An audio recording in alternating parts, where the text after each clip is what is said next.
Welcome back, everyone, to Hearts of Iron 4 Kaiserreich China. They're all canceling their non-aggression pacts with us because we're not at war with the same enemy anymore, but that's okay. They are nice international people. I don't think that they're going to be nasty to us. I don't think they're going to be nasty to us at all. And even if they were nasty, they still have their own issues to deal with. Namely, the fact that they're getting invaded by the Canadians. The Canadians. God damn it. What else is going on? Mittel Africa is a authoritarian democrat, but they've actually got a lot of popularity to the social liberals. Interesting. They've still got a war goal on the Portuguese, so that could start a war between Mittel Africa and the Entente. I believe they seem to be smart enough to avoid that. The Liberians are interesting. There we go. Advanced submarine hull. Can we do modern? No, we cannot. We can do large, but no reason to. There we go. So now we can start to build up some submarinos.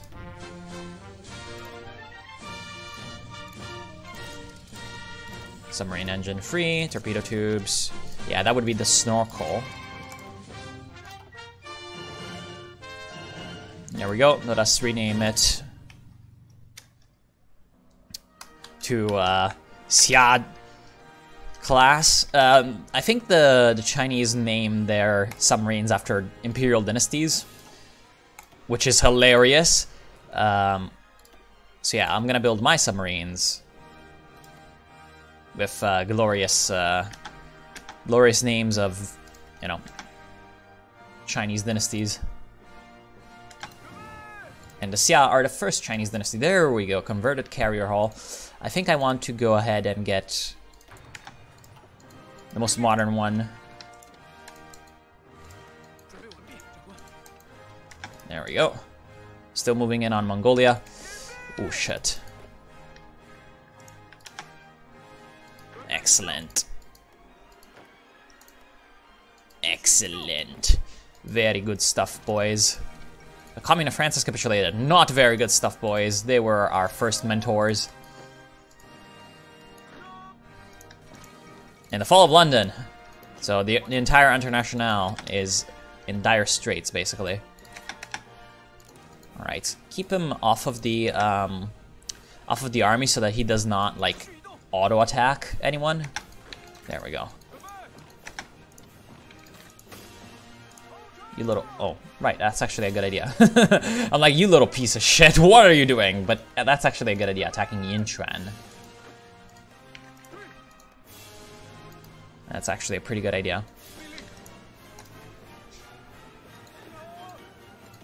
All right, what about the Mongols? I think if we go ahead and take Khembeldir and Khovd, they're going to be done. Alright, give me those Sanmin study clubs. Can we do anything else down here?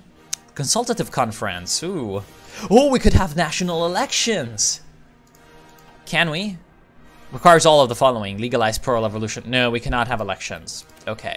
Deepen the party state. Far too long, the people of China have lived under self-serving regimes that neglected them and their needs. Under the broadened tutelage of the Kuomintang, they will finally be guided by a firm yet caring hand that puts their welfare and livelihoods before all else. When this focus is completed, we will be able to increase our reward for either political tutelage or Dai's rule. Okay. Deepen the party state. Just because of the name, I absolutely must do this focus.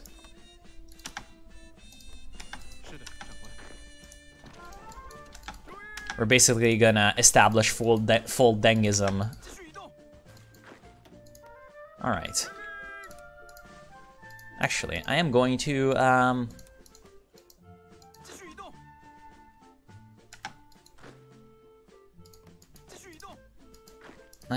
disestablish this army's sort of frontline advancement, because I want them to kind of stay where they are right now. They're in a good spot.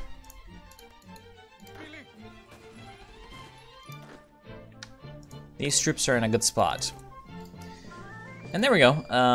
Once we defeat the Mongols, I think first order of business is trying to integrate Xinjiang. Where the hell is Xinjiang? Negotiate with the Xinjiang clique. Because, if they agree, they'll get annexed by us, and then we'll enter the war against East Turkestan and Kumul Khanate anyway. Russian Republic declares war on Transamur. Of course. There we go, the Mongols are fucked. And the Ma have been included in the peace deal. Excellent. Take all those states, brother. It is all China now. Very good. Alright.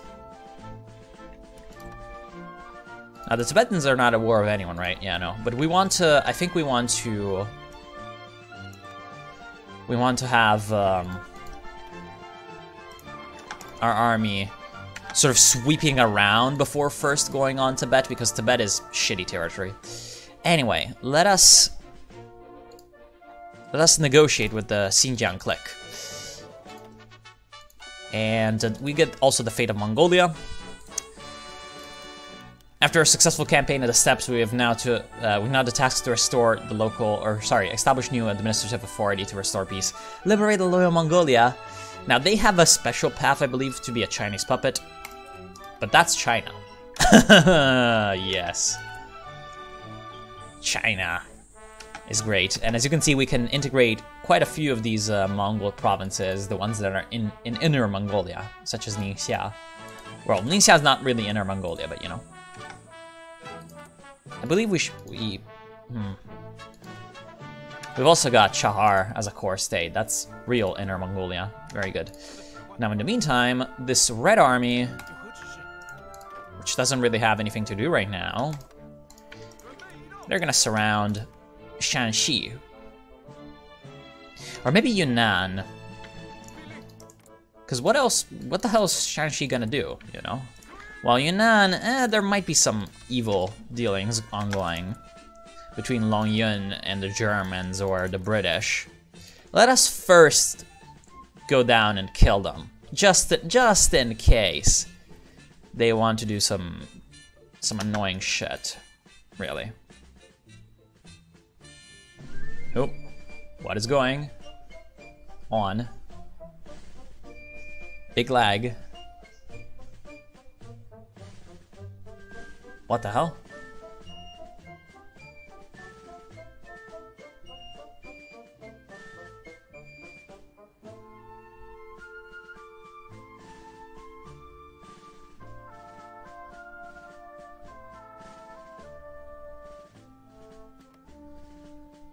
That must have been a huge peace conference. Holy shit. Okay, that was the Internationale going down. Oh, wow. Holy shit.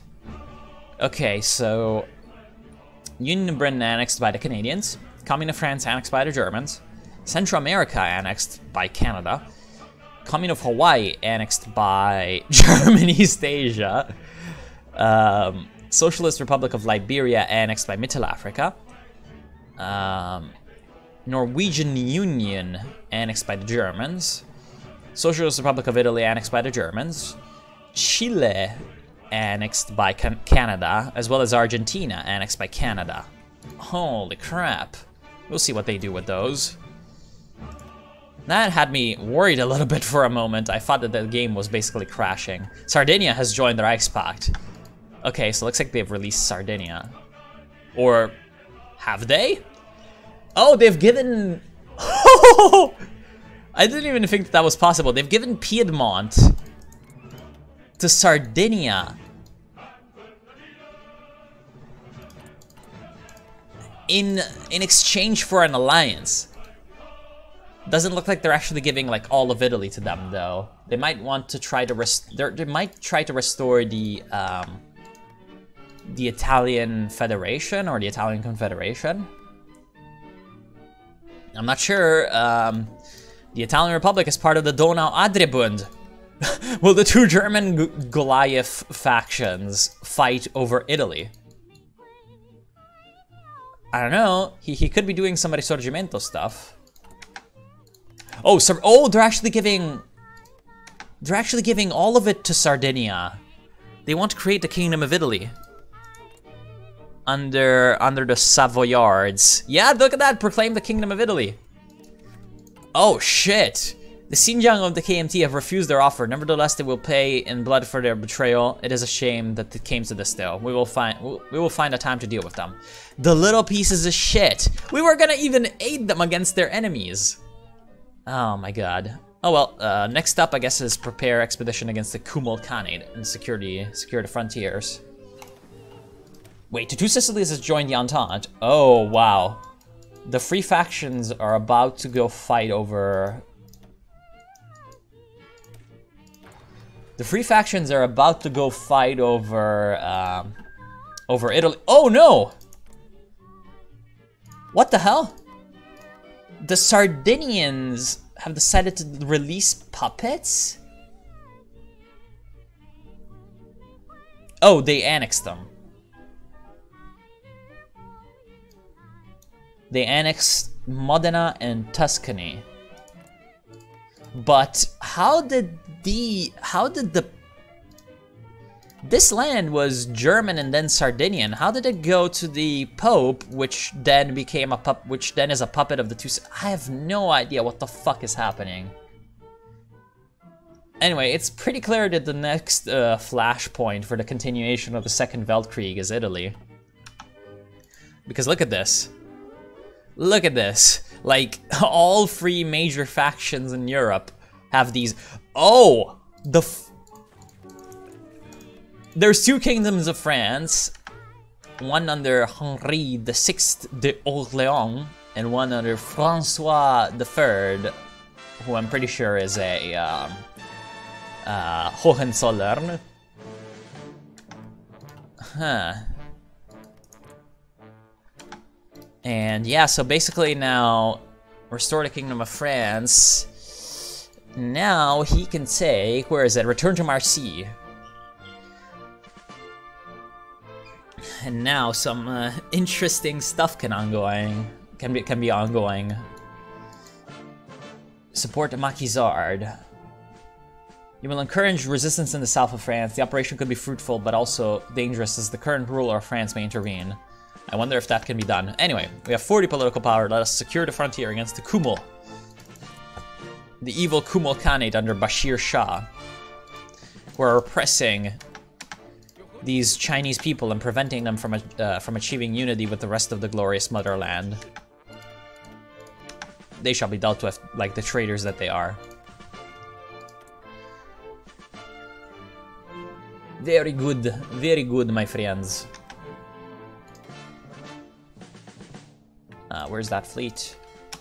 Do some nice exercising. We need naval experience, please. We need a lot of goddamn naval experience. Would we get any naval experience from any of these guys? No, we wouldn't. Alright. Definitely next order of business is to get a small ship manufacturer, I suppose.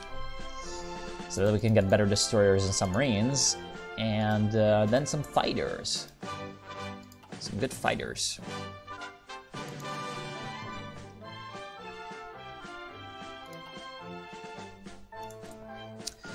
Some good old fighters. Oh, there we go. We have our Wargle. Let us go in on the Kumals.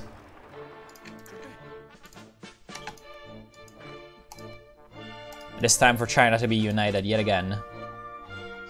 Next up after the Kumals, I believe, would be Shang Shatsai, because he's a bit of a piece of shit traitor, you know? And after that, well, the East Turkestan are also traitors, but they're of a different kind. They're not Hanjian, they're not race traitors, because they're not Han. They're just traitors to the Chinese nation as a whole. While Xinjiang, and he's also a party traitor. He's a fucking party traitor, like he's part of the KMT, you know? That is also a pretty big crime in the eyes of Wang Jingwei, the glorious chairman. Because the party sees all. And it must punish its traitorous members. you know? He swore to uphold the free principles of the people and the national leadership. And he's not upholding that oath of allegiance. The United Kingdom has been restored. Interesting. The British scumbags are back. Oh shit, does that mean that delegation cities... Okay, delegation cities are in the Entente. Oh crap, that is bad. Looks like we're gonna be at war with the Entente relatively soon. There we go, take all states from the Kumuls.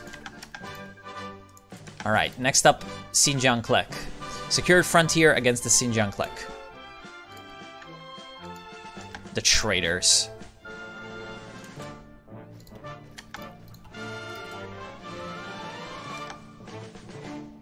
The traitors. There we go, deepen the party state. Where is it? Opium prohibited. Expropriated landlords. We have high popular support. Why is there the wolf for the political tutelage?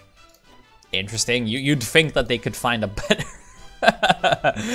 Oh, Jesus Christ. A better thing.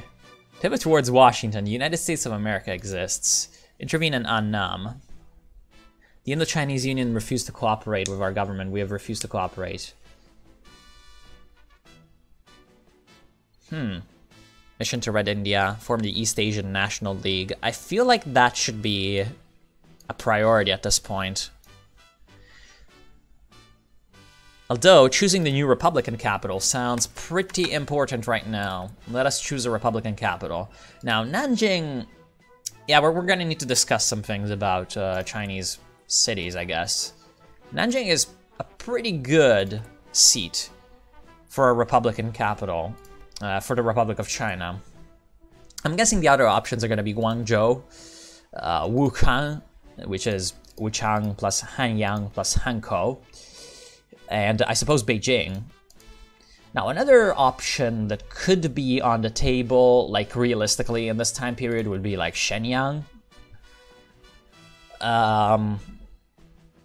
Because Manchuria was like basically the biggest industrial player within China. Shanghai would also be an option, but Shanghai is not in our territory right now.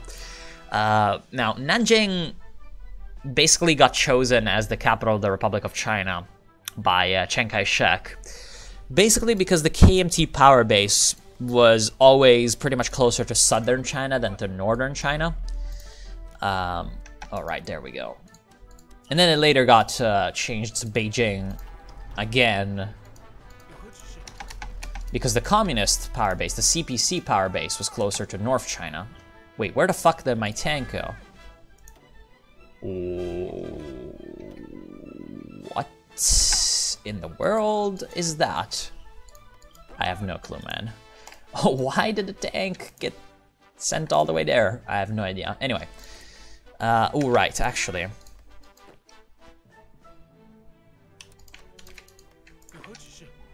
We should also have people on the frontier with Kumul, because we're about to have 40 political power again, which means that we can, or sorry, the Kumul, the East Turkestan, which means that we can secure the frontier against East Turkestan. Very nice. No, you traitor. You secessionist, terrorist, dog. Reactionary pig. Excellent. Now, Nanjing, yeah, had that option. Well, it was also the historical capital of the Ming dynasty, which made it sort of pretty symbolically important to Chinese nationalists. Because later the Ming sort of moved their capital from Nanjing to Beijing. And this is why both of these cities have Jing in the name. In case you don't know, Jing just means capital in Chinese. And Bei means north, while Nan means south. So Nanjing is the southern capital, while Beijing is the northern capital.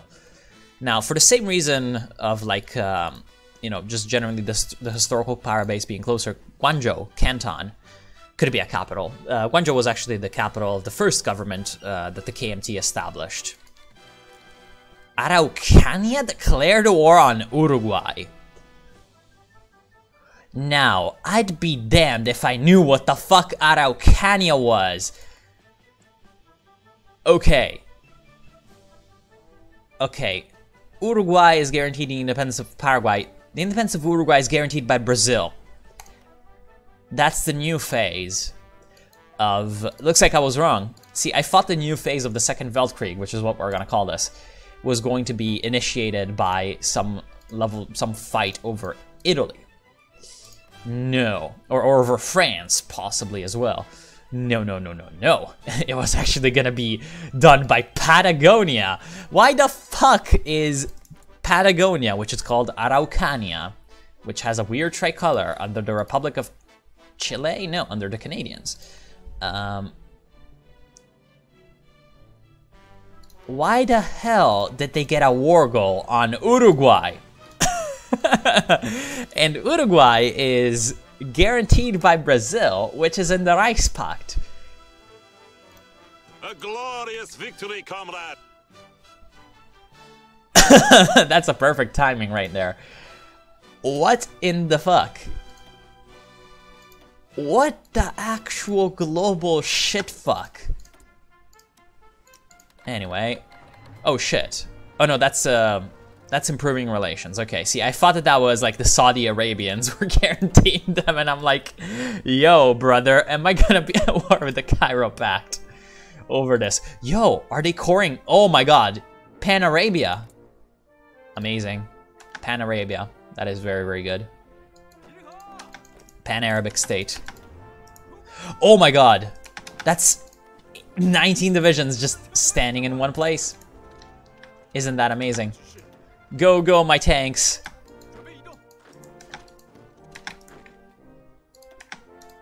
Go, go, my tanks. Oh shit, that's a lot more Chinese divisions than a lot more of these divisions than I expected.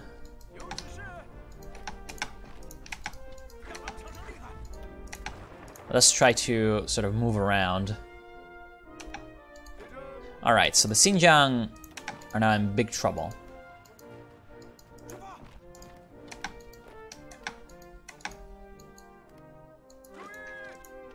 Excellent. And yeah, anyway, Canton down here was also the first seat of the national government under the KMT, the Guangzhou military government, under Sun Yat-sen. So I don't know, I feel like that's also like important to the KMT's party history.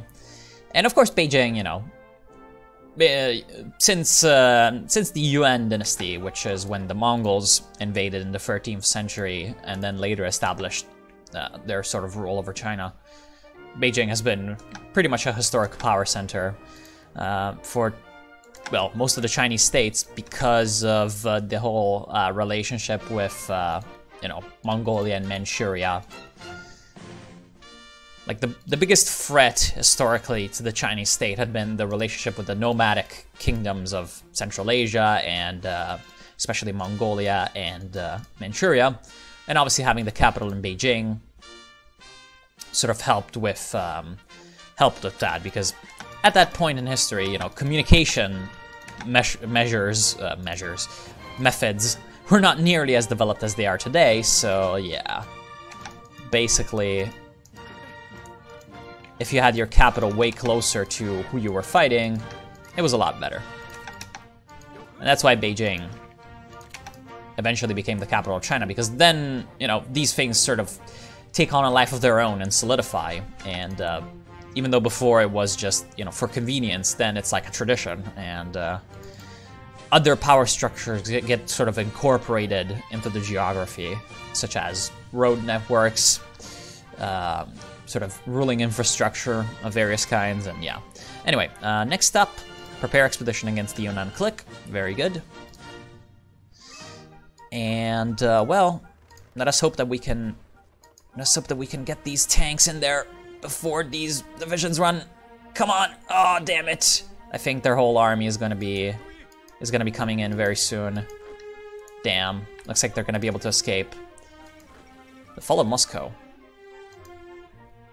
Whoa, the fall of Moscow from the Germans, I'm guessing. Yeah, German East Asia has invaded from Archangel. Holy shit, that's hilarious.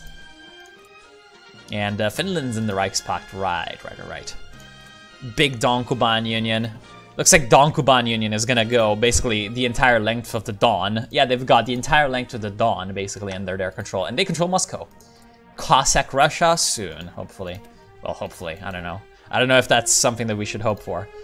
Build a national mausoleum, which is actually a real thing. Like there is in Nanjing, a mausoleum to Sun Yat-sen. There we go. Declare that war on the Yunnan.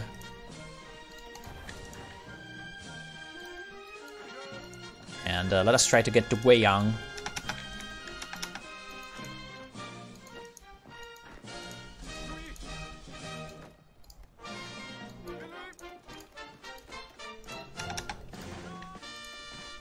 While the Yunnanese are still a little bit weaker than what they can become, because the Yunnanese can be pretty fucking strong. In fact, already they have some pretty strong bonuses. Yeah, they're the democratic fortress. Tusa friendly policies. Ooh, they're recruiting all the tribals. How interesting. Damn it.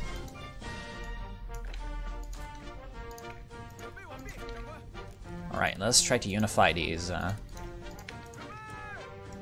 things.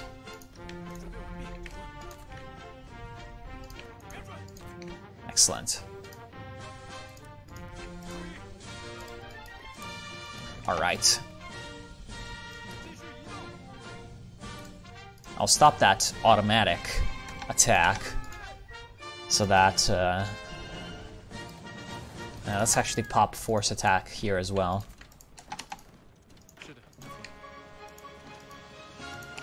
And try to see what happens if we just fucking charge at them.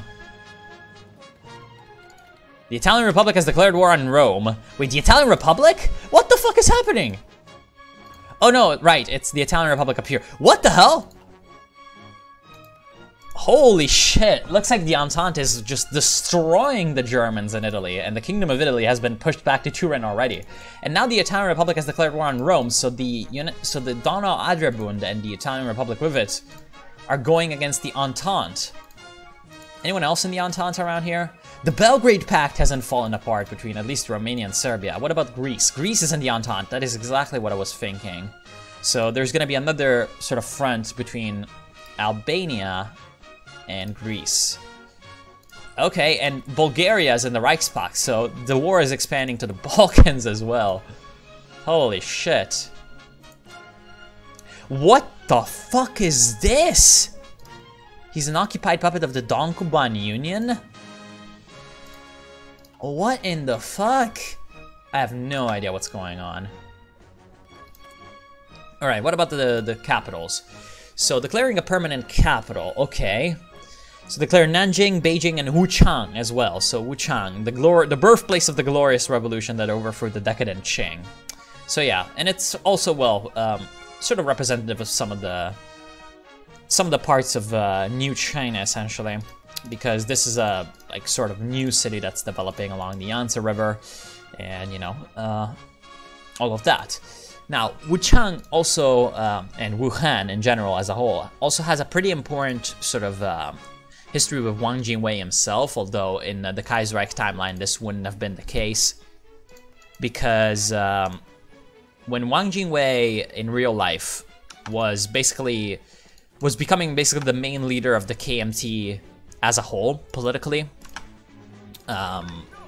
which was when the Northern Expedition had just succeeded in 1927, and the sort of National Revolutionary Army was advancing towards Shanghai and doing its job.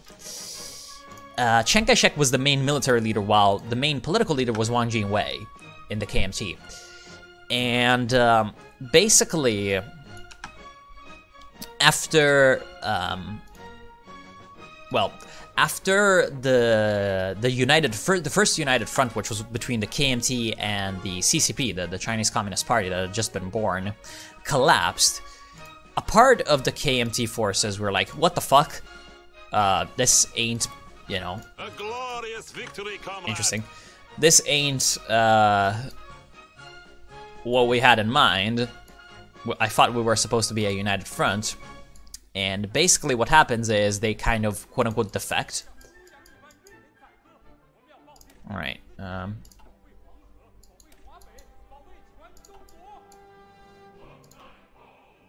Should probably get some naval doctrines. We now have the maximum submarines. Sorry, not submarines. God damn it. We have the snorkels for our submarines. That's pretty good. Yes, all these carrier hulls. So now we can get the basic snorkel. That's quite good. We're gonna update our submarine over here. Oh, god damn it. Oh well. There we go.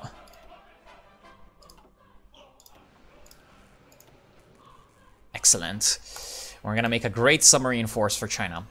Anyway, I'm also out of time, so we're gonna continue our story of the Wuhan government versus Chiang Kai-shek a little bit later. So yeah, I want to thank you all for watching. Hope you've enjoyed, and I'll see you soon.